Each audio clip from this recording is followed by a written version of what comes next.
been a crash on the home stretch. A car upside down. And that's a Richard blue Petty. car. It is Richard Petty.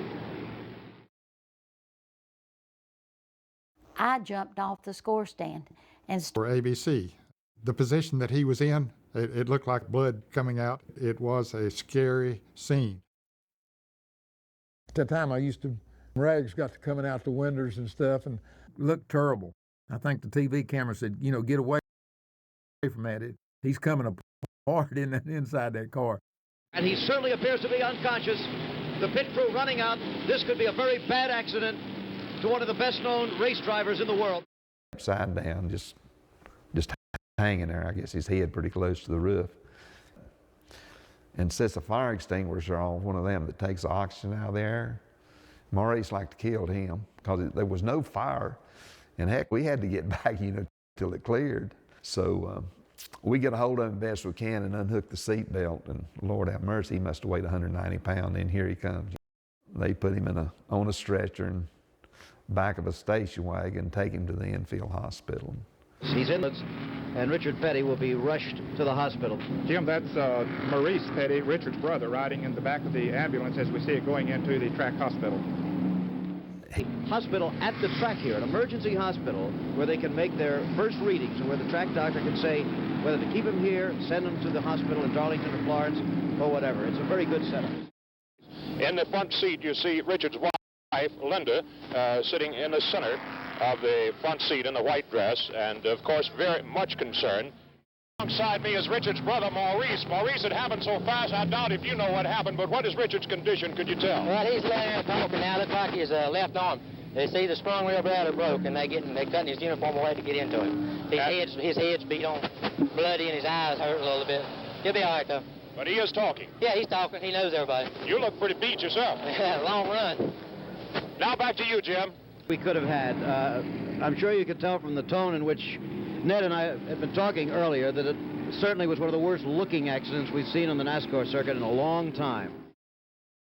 Now Richard Petty brings the Dodge Charger into the pits with a broken suspension. His crew was worried about the windshield holding together. The suspension system came as a surprise. This puts one of the strongest competitors in. As he climbed out, a pressurized water tank exploded. Pit personnel scattered in all directions. 2 were injured.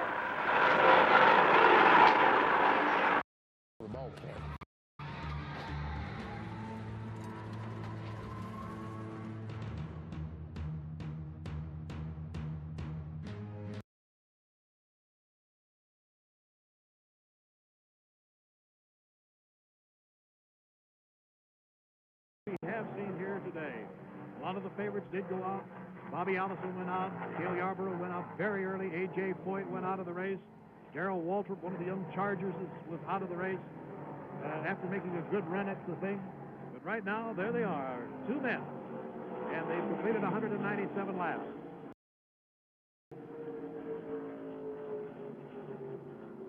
Okay, when they come by here, they will be on the 199th lap. 198 completed. So the next time around, we will have the checkered, not the checkered, the white flag before the checkered. Driver is as excited now as he was before they asked, gentlemen, start your engine. And right now, both of them are thinking the same thing. Now, what does he choose to do? Does Richard Petty choose to lead going down the back straight on that last important lap, or does he fall back and let David Pearson do it? Does he feel confident that that car, that Dodge, will take him all the way through turn 3 and 4 without being questioned by Pearson on the draft up to the dogleg finish? That's where confidence comes in, and we'll just have to wait and see. Johnny Bruner Sr. Has always told the drivers, white flag is out, 1 lap to go, keep your eye on the rear vision mirror. He said it's extremely important. I don't believe that you have to tell Richard Petty to keep his eyes in the rear vision mirror. I reckon he's throwing it out the window right now.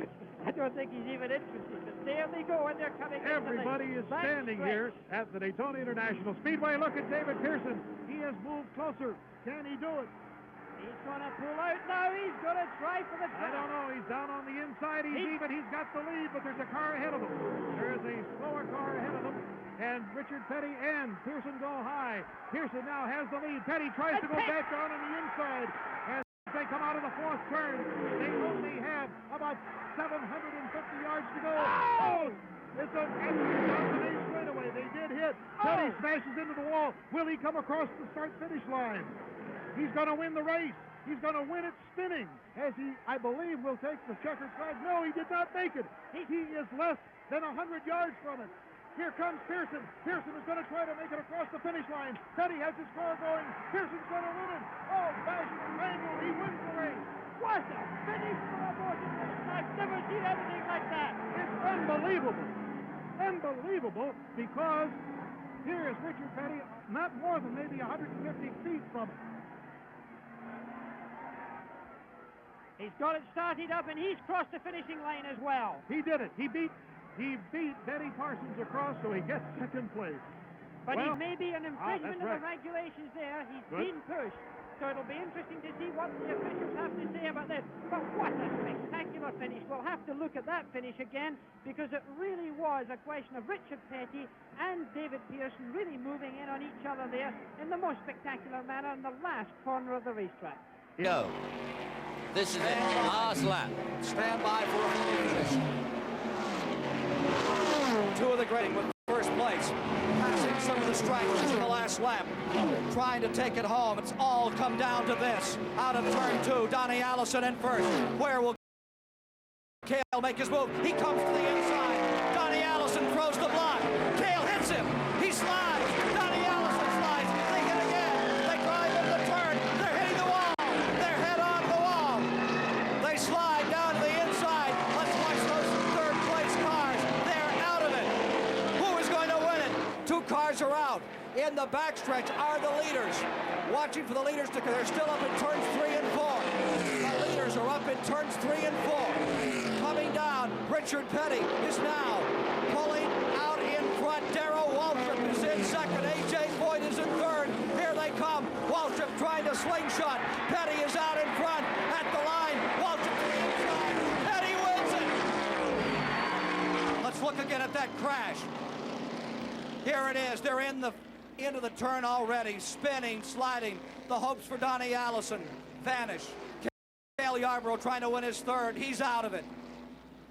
A sad moment for these people, but for Richard Petty, hurt all of last year, driving most of the year with a broken and battered body.